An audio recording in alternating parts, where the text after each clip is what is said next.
Welcome to our program, Women to Women. I'm Carol Paz, your hostess, and as always promised, we have a very special guest that you're about to meet in just a few moments. We are now shooting over 100 episodes on Women to Women, so this is a special guest that we've invited back again. But before we start, I'd like to thank our sponsors, Villa Basque and Cafe, right here in Carson City, home of Pete's famous and delicious Basque chorizo. I'd also like to thank Carpa Nevada LLC, importer of fine Portuguese olive oils, aged balsamic vinegar, and international health teas. And if you're looking for a spot on the internet to know about Carson and what's going on, it's carsonnow.org. Remember, 24/7, check that out, carsonnow.org. And now I'd like to welcome Ronni Hannaman again. Ronni, thank you so much for returning. My pleasure, my pleasure.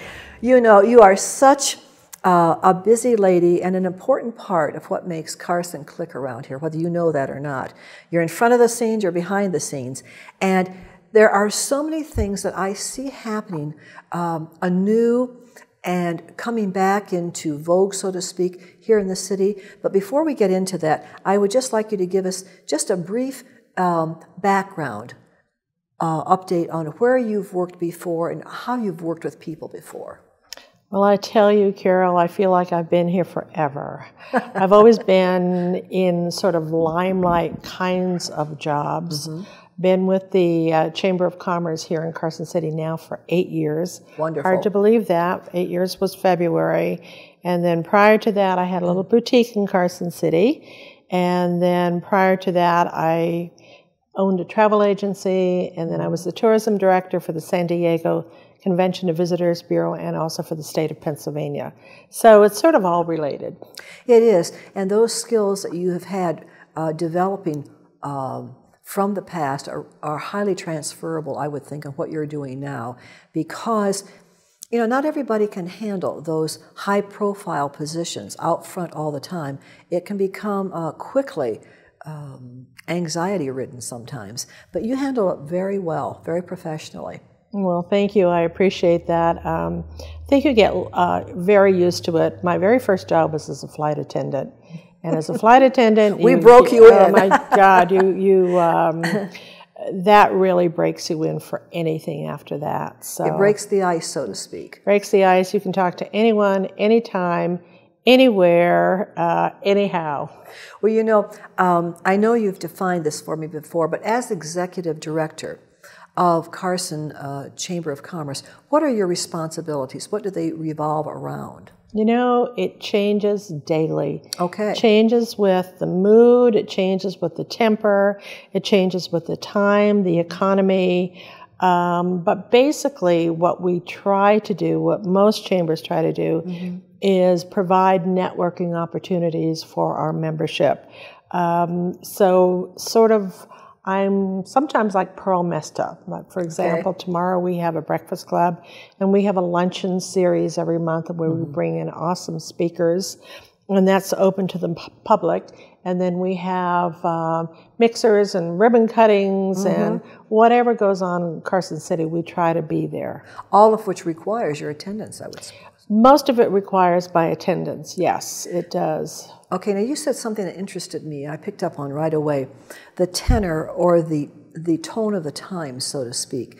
8 years ago, when you first came on board, what was the environment like then as compared to right now? We won't talk about right now, but what did you walk into? Well, I started in 2006, and things were just starting to really become like a spinning, like whirling dervishes, or I don't know how to explain it better.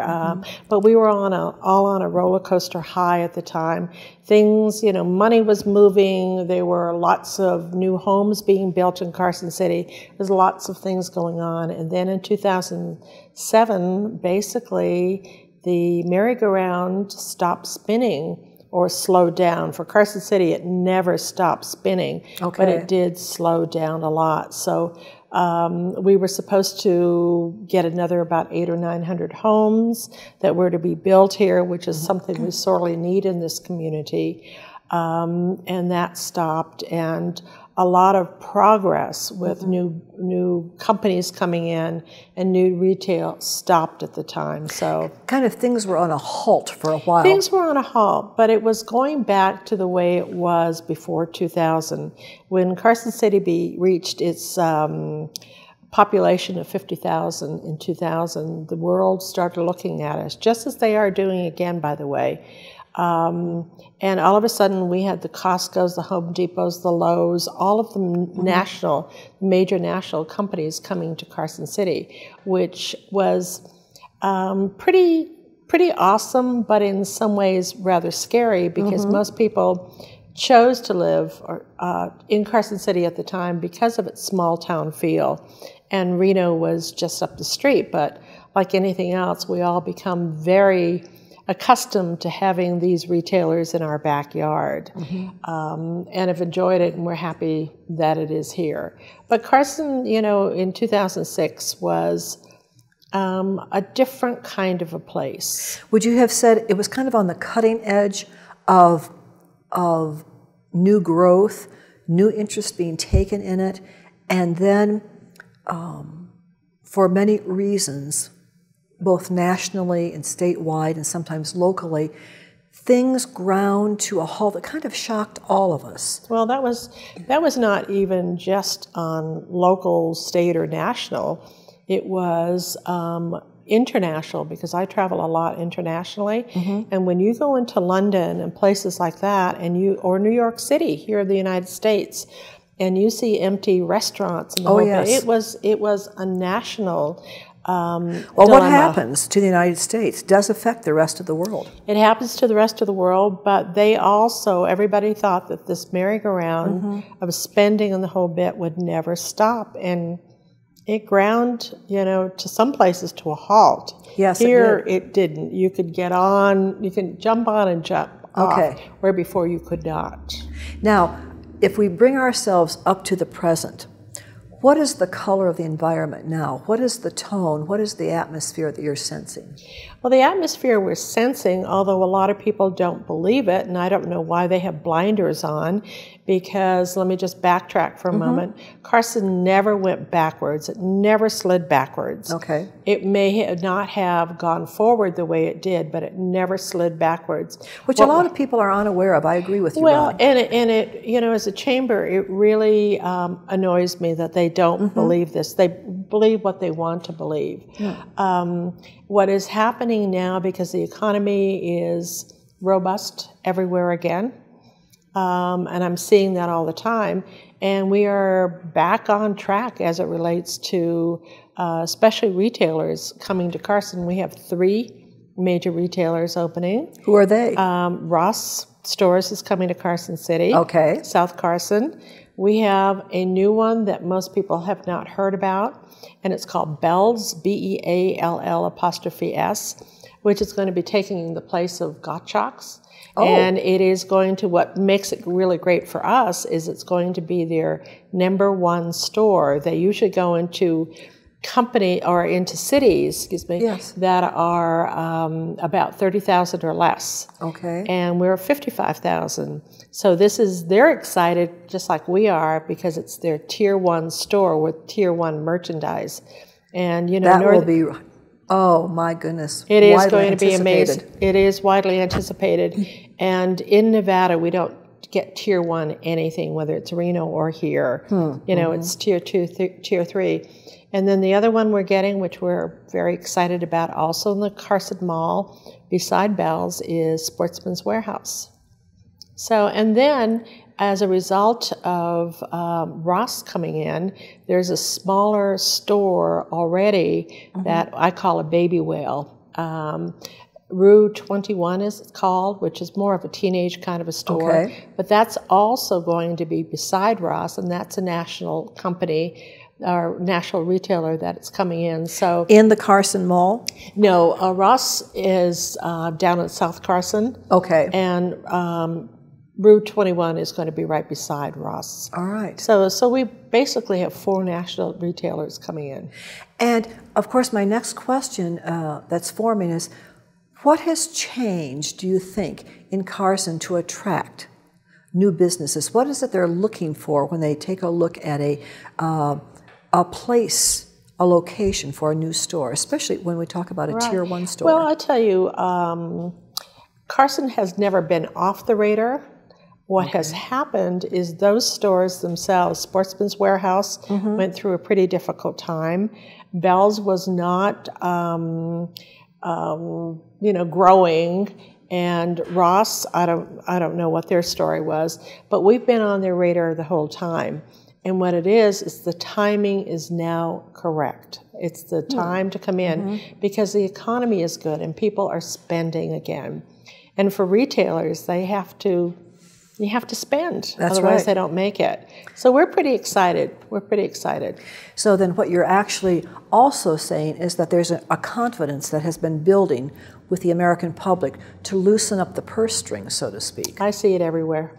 Yes, I see it everywhere. That I think people are just tired of being in the gray, and they want to be back in the light again. You know, they want to be able to spend. Unemployment is down. You know, and the thing is with Carson City, because we are a government town, yes, we got a bad rap because when government was not hiring or through attrition, you know, not rehiring, all the paychecks have a Carson City address. So we had that problem of, you know, they gave us the unemployment stats, and also when the building industry took a dive, we got it because we had some major builders that had a Carson City address, and their checks came out of here, even though we weren't building homes at the time, and that was the problem. So our unemployment is not as bad as they make it out to be. Okay, and I think that's such an encouraging remark to make, because if we are to believe sometimes the really gruesome news that comes through federal agencies or comes through sometimes state organizations, state agencies, it seems as if there's a never-ending scaling back, scaling down, which is a discouragement in general to families and to young couples who are trying to buy a home or to finance anything or to pay, okay? So that's good to hear from you. Yeah. And you have your ear to the ground, so to speak. Right, but Carol, you also have to remember that we go through 20-year cycles, and I've gone through a number of these in my lifetime, where I remember when interest rates for homes were up to 15, 16%. Oh, yes. Do you remember that? Unbelievable. Nobody could afford anything at the time. So we always tend to forget history, forget the past, and think everything is, you know, just this is the only time it ever happened. It didn't. It didn't. And we're going to come back to some more of your insights in just a moment, because not only are they refreshing to hear, but they're also based upon history, fact, and background. So don't go away. We have a second part coming up with some brand new information. Hi, I'm Stephen Lincoln with CarsonCityHomes.com, Carson City's original online real estate resource. At CarsonCityHomes.com, you get effective and easy-to-use tools to help you select your next home today. With our easy-to-use website, you can search listings throughout Northern Nevada and narrow the results by selecting every facet, quirk, and quality you desire. Visit CarsonCityHomes.com. Come to the Carson Horseshoe Club for fun and friendly service. Play your favorite games, join our Players Club where you get cash for points plus food comps, and enjoy casual dining in our Lucky Horse Grill. Get it all in the heart of downtown Carson City at the family-owned, local favorite Carson Horseshoe Club. Apex SCF provides cutting-edge, hands-on training that effectively addresses today's threats of violence. The Apex Stay Alive course teaches proven methods for personal protection and attack countermeasures that can be applied in any environment. In your home, at the workplace, or on campus, Apex will teach you the necessary skills to stay alive, including how to recognize and react to an active shooter scenario. If you knew you had to fight for your life tomorrow, would you train today? Contact us now to sign up for a class in your region.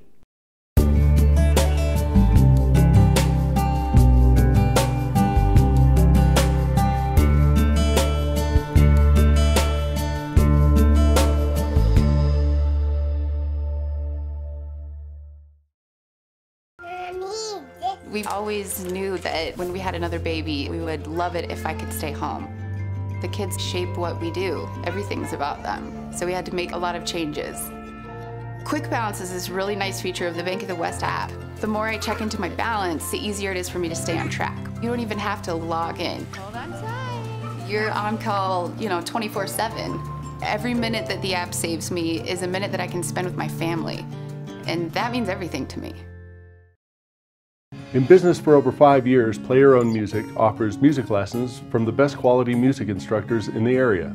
We also offer band instrument rentals, guitar repair, and we have a recording studio on site. Call us at 885-PLAY. Are you looking for a healthier lifestyle? A more nutritious diet? Do you care about quality? If your answer is yes, or if you are just curious, come into Villa Basque Deli and Cafe right here in Carson City, Nevada. Discover fine Portuguese extra virgin olive oils, vintage balsamic vinegars, and a wide assortment of international health teas provided by distributor Carpa Nevada LLC. In addition to these terrific items, Villa Basque is also the home of Pete's famous Basque chorizo, handmade on the premises from Pete's secret family recipe. Satisfy your culinary curiosities. Don't delay.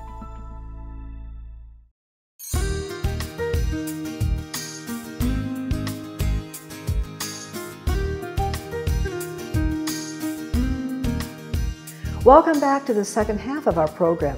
We're here this evening with Ronni Hannaman, Executive Director of the Carson City Chamber of Commerce, and she has some wonderful insights of what has been and what is going on, not only in this country, but we're going to ask her some questions internationally next. But first, I'd like to thank our sponsors for the second half of our program. Dr. Kent Gabriel, noted, very fine plastic surgeon, who not only lives here in Carson City, but practices as well. So for a genuine, sincere, and fully educated, fully specialized plastic surgeon, Dr. Kent Gabriel is certainly a man to consider. We'd also like to thank the Horseshoe Club, located right here in downtown Carson City, in the historical part of our capital. And if you've never stepped back in time, it's a good thing to think about walking through that door of the Horseshoe Club, because it has history inside and out. We'd also like to thank Bank of the West, which is one of the customer-oriented banks that is locally here in Carson City as well as in the state of Nevada. So if you want that assurance that people know your name, they know who you are, and they're there to help you to the very best of their ability, that's Bank of the West. So let's turn to Ronni again. And Ronni, again, thank you so much for being with us. My pleasure. Now, you had mentioned during the first half that you do get outside of the country, you do travel elsewhere. And where have you been recently? Well, my last trip was not that long ago to Israel in December. Oh, I was there 2 years ago in Israel too. And when you go with the eye of not only of a traveler, but of the executive director of a chamber of commerce, what are you looking at in those major nations who are, of course, a democracy like we are? You know, I don't think I'm looking so much as the politics, but to learn more about the history. Right. Because history is pretty fascinating. And I mentioned earlier, that we do not go back in time to know our history. And Israel, I found, was perfect for that, because they don't know, they don't revere their history or go back in history. I mean, it's so much of the same stuff over and over and over. Well, they're making history day after day. Day after day after day, but they're repeating it over and over and over again, not learning from their lessons. Yes. But I will tell you, Israel was amazing. It was like walking through a Bible. In fact, we're taking a group there next February so that they can see it for themselves. I did not see the economy in Israel down at all. At all. I was really surprised at the vibrancy. The hotels were doing well. Everything was doing well. And then just prior to that, in August, I went through Germany. Started off in Amsterdam, ended in Vienna. And I will tell you, Carol, there were so many visitors during the month of August. Travel is back up. Yes. The excitement is back, and when travel is up and people feel confident enough to spend the money to travel and to actually participate in it, you know the economy is doing well. And you know, what you're saying, Ronni, I always sense this as well. Sometimes, as an economy, as a nation, we need to understand that without its citizens, without the people, without the stores, without the spending of money, without the energies of new ideas, we become stagnant. So I too, when I travel outside, I'm looking at the vibrancy is the word that you used, of how they do business. They're intense about it. They really want their customers to appreciate what they're offering. And you see the give and take between the buyer and the seller all the time. And I think many travel now because they actually do feel a confidence not only in the traveling securities that have been taken place, and there's always risks, but people want to know about each other. They want to see each other's nations, each other's villages, each other's capitals. And so that enthusiasm spills over onto all of us in one way or the other. And if we were only to believe what we see and or read 100% of the time, how much of life would we miss? How much of economies would we miss? A lot. A lot. A lot. A lot. Because everybody looks at life through their own lenses. And when you read something, it's through the lens of that person. Of the writer. Of the writer, and you have to really go experience it for yourself. Now, as I've mentioned before, I enjoy very much the writings that you do for the Chamber, for Carson City. Where has that been in your past, an influence? You bring it about through a sense of awareness of letting us as the people of Carson City, the inhabitants, you keep us up to date on so many things, but you have a flair in there. Has that always been true of some of your workings? I don't know. Carol, I thank you very much for that compliment. I think part of it is I'm very passionate about what I do and about what's going on, and I try to theme it around the luncheons that we have each month. There's a lot of things that go on in a small community, and this is a good way for me to weigh in. For example, we have, as in any community, has naysayers. Because these are for political reasons. They want what they want. And they think by disparaging something, they're going to get what they want. So what I tend to do, because I tend to be rather positive anyway, I'm the Pollyanna and also the cheerleader for Carson City. And I just tend to look at it in the positive light to try to negate all the negatives. So that's what my writings are more about. Well, it's true. We can either see our glass half full or half empty. And I'm with you. I'd rather see it half full because that's encouraging to me to pursue, to continue. So when you talk about some of the issues that you have to deal with in promoting Carson, promoting the Chamber, promoting the membership, besides politics, what other issues do you sometimes have to deal with? The naysayers, are we kind of draggers for you as far as you're concerned? I mean, is there more that we could be doing in terms of if we're owners of businesses or if we're residents? What would you like to see us really get involved with? I think that the economy, going back to our earlier conversation, has dragged, whatever the correct word is, dragged people down. And they're not believing that that the economy is getting better. And you get used to, after a while, they say, you know, a habit forms if you do the same thing 21 days in a row. Or it becomes a truth, it becomes a truth. And I think people have seen this as the truth. For example, Carson, as wonderful it is as it is, does not know what it wants to be when it grows up. And it is one of the oldest cities in the state. Yes. I mean, it is. You know, Las Vegas is basically a newcomer. Reno is not as old as we are. Genoa is a little bit older. But we have what I call Reno-itis. We want to be a Reno, but we'll never be a Reno because we are state government. Nor should we be. Nor should we be, and that's 100% my point. because we are so history bound, and our slogan, or what we're trying to promote now, is that we're the heart of Nevada. Everything started right here in Carson City, whether the Las Vegas people or Reno people or whomever don't want to hear it. Yeah, if they don't want to hear it. But I mean, it all started right here in Carson City. And sometimes I think that if we, as a Carson City culture, residents and the whole bit, would revel in our history, it would be so much better. And it brings a common ground to all of us. It brings a common ground. We've got wonderful museums here. But like in any place, even if you lived in New York City and you've lived back east, you don't do all the things visitors do. Philadelphia, people don't go to the Liberty Bell there. And you take it for granted. You take it for granted. It's in your neighborhood, but it's the tourist soup who buy the tickets. Right, and that's a good word, neighborhood. We tend to be neighborhood oriented. We go to work every day along the same routes. We don't see the rest of anything because we are homing pigeons. And at night we come home and look the same thing. And then we go into our neighborhood, into our house, and don't come out again until the next morning. That's we start all over again. It's the last you see. And so people are really surprised when they say, when did that come in? When did this store come in? What happened here? Is because we don't venture out. And this is a small community. It doesn't take very far to venture either. No. Something I was going to ask you.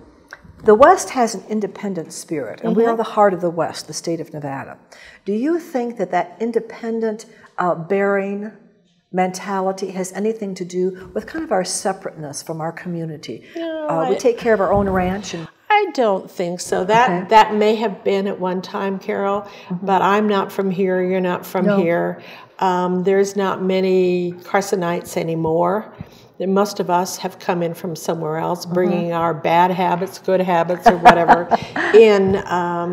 No, I think that we as a society in general have just learned to be more insular. We don't go out. Our houses are not set up with front porches the way it used to be. We don't have the small communities, we don't have the backyard picnics like we used to have. No, we don't have any of that. It's business. I don't know how to explain it, but it's, population has grown so much. This community used to be 20,000 people. Now it's 55,000 almost overnight, and it has not been able to catch up with itself. Well, I think sometimes we also, Ronni, we think that what we have in the culture today is the best that it's ever going to get, or there's more yet to come. And yet I'm in agreement with you that we need to reflect and go back in our history for the things that united us, brought us together, socialized us, because it was through that contact that we had with one another that we began to value one another more and more. And when I grew up in the 50s and the 60s and even in the late 40s, those community gatherings, picnics in the parks, backyard picnics with neighbors, all of that gave us a sense of community as well as a sense of neighborhood. Carol, it will never go back. I'm sorry. Shucks. It will never go back. We have come so far where you can be in the same house and you're texting each other. Oh, I've heard of that. It's not happened yet in my home, but I've heard of it. The millennials have come in. This is the new wave. They're, born, I believe it is in '82. They've grown up with computers. They've grown up with, everything with thumbs. They're really great with thumbs. I never even realized thumbs were so necessary. Well, I'm going to have to bring our conversation, which I hate, to a close because I love your insights and I love talking with you. And I want to just say thank you again for being with us. My pleasure. At least we're not texting back and forth. We're having a great conversation. And join us next week for another very special guest. We thank you for joining us. Have a good evening. Good night.